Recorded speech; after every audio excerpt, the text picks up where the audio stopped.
이 법에서 가장 중요한 조항이라 볼 수 있는 이제 처벌 규정으로 넘어가도록 하겠습니다. 법적 성격은 신분범이고 부작위범의 형태를 가지고 있고 결과적 가중범의 유사한 형식입니다. 유사한 형식이라 말씀드린 이유는 기본 범죄는 없습니다. 그러니까 우리 결과적 가중범에서 생각하는 그런 기본 범죄, 그러니까 의무를 위반했을 때 그 자체를 처벌하는 규정을 두고 있지 않고 안전보건 확보 의무를 하지 않았는데 중대재해가 발생해야 처벌하는 것입니다. 그래서 결과적 가중범의 형식이지만 기본 범죄에 대해서 처벌 규정을 두지 않고 있기 때문에 결과적 가중범의 유사한 형식이라고 제가 명칭했습니다.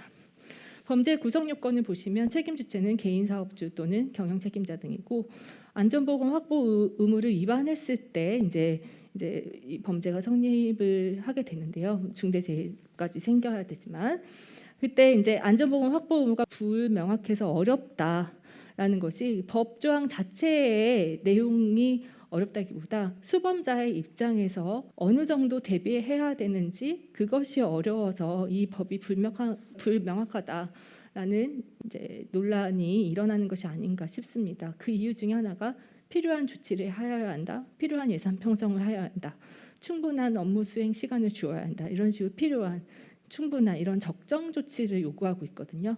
그래서 이 적정 조치가 과연 어느 정도가 적정 조치인가가 수범자 입장에서는 매우 이행하기가 어려운 것이 아닌가. 그래서 그것 때문에 이 법의 위헌성 논란까지 이제 있는 것이 아닌가라는 생각이 듭니다. 근데 이제 대법원에서 이거 자체로 뭐 위헌이다라고 말하기는 저는 좀 힘들지 않을까 싶은 생각이 드는데요. 또 구체적인 사안에서는 또 어떻게 보일지는 모르겠습니다만은 이 법 조항 자체를 봤을 때 우리가 어떻게 이 조항을 합헌적으로 해석할 것인가를 고민을 먼저 해야 될 것 같아서 이제 예전에 이제 대법원 판결 같은 거를 봤을 때 이제 그거와 이제 비슷하게 해야 될 것 같은데. 예전 대법원에서도 이제 산업안전보건법에 대해서도 이러한 충분한 이런 적절한 이런 용어가 들어가 있지만 그거에 대해서 해석할 때 입법 목적, 관련 규정이 사업주에게 안전보건 확보 의무를 부과한 취지, 사업의 규모, 해당 사업에서 이루어진 작업의 성격, 내재되어 있거나 합리적으로 예상되는 위험의 내용, 산업재해 발생의 빈도, 산업안전보건 조치에 필요한 기술 수준 등을 구체적으로 살펴서 규범 목적에 부합하도록 객관적으로 판단해야 되는 것이 아닌가. 법원 입장에서는 너무 사소한 것까지 필요하다. 이제 결과 책임 같이 가는 것도 이제 지양해야 될 것이고 그렇다고 정말 위험한 것이 예상이 되는데도 그것조차 좀 대비하지 않고 위험 평가가 제대로 되지 않은 상태에서 형식적으로만 이루어졌을 경우에는 또 안전보건 확보를 위반을 했다고 이렇게 판단해야 되는 것이 아닌가. 그래서 그 적정한 기준을 또 법원에서는 잘 판단을 해야 될 것 같습니다. 그 다음으로 이제 소송상 문제가 될 수 있는 부분이 인과관계 문제입니다. 이제 토론 중에서도 나올 텐데요. 인과관계가 인정이 될 것이냐 여부는 각 조항과 결과를 봐야 될 것 같습니다. 판례는 부작위범과 관련해서 자기 의무를 이행하였더라면 결과가 발생하지 않았을 것이라는 관계가 인정될 경우에는 부작위와 법익 침해 결과 사이에 인과관계가 있다고 판시를 하였습니다.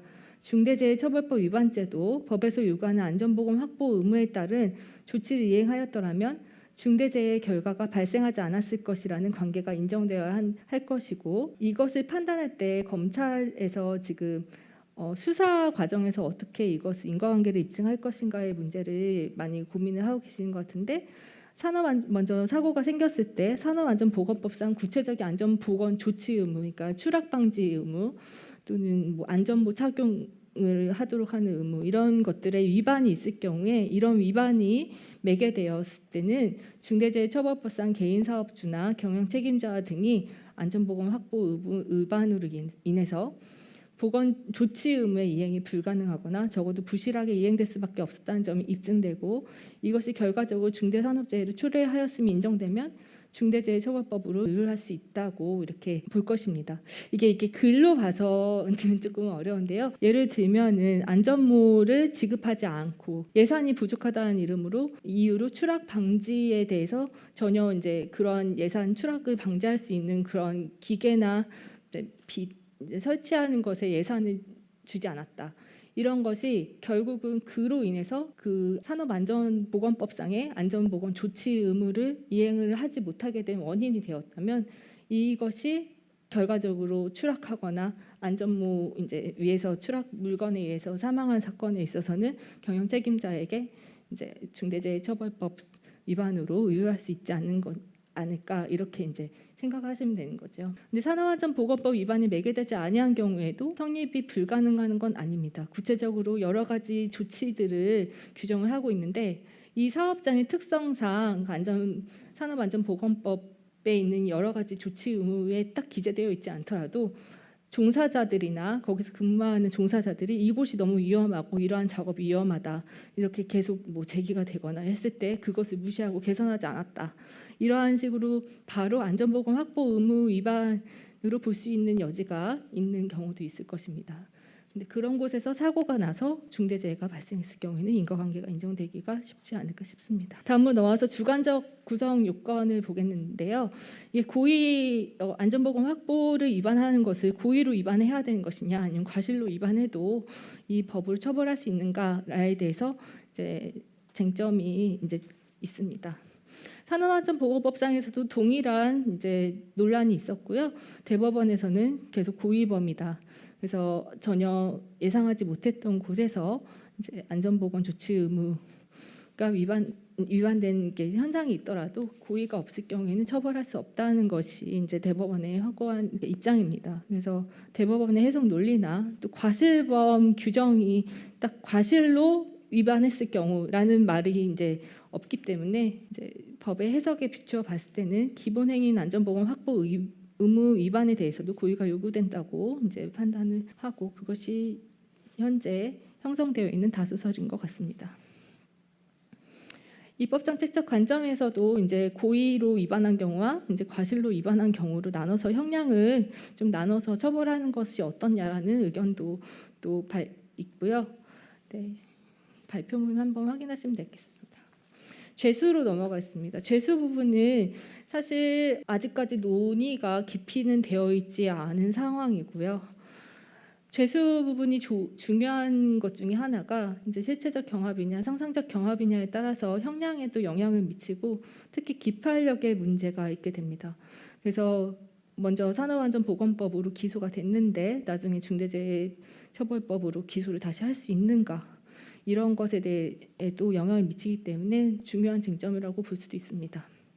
산업안전보건법 위반죄와의 관계를 보면요. 산업안전보건법도 잘 모르시는 분들이 많아가지고 여기에도 안전보건 조치 의무, 그러니까 추락 방지나 이런 것을 제대로 안 해가지고 사망에 이르렀을 경우에는 안전보건 위반으로 인한 사망의 경우에 이제 처벌하는 규정이 있습니다. 똑같이 사망한 경우에 이제 처벌하는 규정이 있기 때문에 산업안전보건법과 이제 중대재해처벌법 사이의 관계가 문제가 되는데 법조 경합과 실체적 경합 또 이제 구체적 의무에 대한 구체적 동일성 여부에 따라서 판단해야 된다는 의견, 상상적 경합이라는 의견이 있습니다. 제 발표문 읽어보시면 저는 이제 상상적 경합이라고 선택했었는데 그 이유는 예전에 이제 대법원에서 이제 업무상 과실치사죄와의 관계 등등에서 상상적 경합서를 지금 선택을 하고 있습니다. 그래서 그 비슷하게 이제 동일한 사망의 결과를 발생하게 되는 것과 또 부작위범에 있어서의 결과 발생이 같고 또 보호 법익이 근로자의 생명, 신체에 대한 것이기 때문에 상상적 경합으로 보는 것이 맞지 않겠는가. 특히 이제 기소가 된 후에 다시 확정 판결이 미치지 않아서 다시 기소가 된다는 것이 좀 적절하지 않는 건 아닌가라는 또 그런 생각도 들어서 상상적 경합을 제가 선택을 했는데요. 이거에 대해서는 일단 논의를 해봐야 될 것 같습니다. 중대재해처벌법 위반죄 자체의 재수의 관계는요. 이제 한 명 이상 사망했을 경우에 중대산업재해, 중대시민재해로 규정되어 있기 때문에 피해자가 수인이더라도 죄가 하나가 성립이 됩니다. 그리고 이제 제1호의 이제 사망과 치사죄, 그리고 상해가 이제 이렇게 결과 발생이 일어났을 때는 산업재해 치사죄와 산업재해 치상죄가 성립하고 둘 사이는 상상적 경합관계이다라는 것이고요. 한 가지 사고로 종사자가 사망하고 또 시민이 사망한 경우에는 두 가지의 이제 죄가 성립하고 이제 상상적 경합이다라고 이제 기재되어 있습니다. 가중처벌 규정이고요. 중대시민재해는 간단하게 살펴보도록 하겠습니다. 예전 앞에 중대산업재해 규조하고 거의 비슷하게 만들어져 있기 때문에 크게 이해하시는 게 어렵지는 않으실 것 같고요.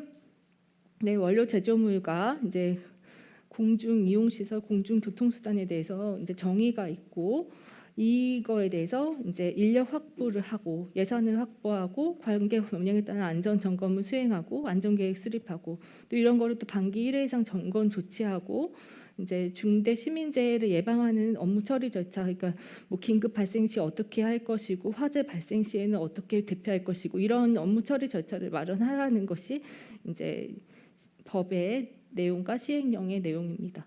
재해 발생 시 재발 방지 대책, 그 중앙행정기관, 지방자치단체가 개선 시정을 명한 사항에 대해서도 이제 안전보건 확보 의무를 이제 기재를 해놓고 이제 아까와 마찬가지로 4호에서는 관계법령에 따른 의무 이행에 필요한 관리상의 조치 제대로 이행하고 있는지 점검하고 교육 이수 여부를 점검하라. 이것도 중대시민재해에서 안전보건 확보 의무를 규정을 하고 있습니다.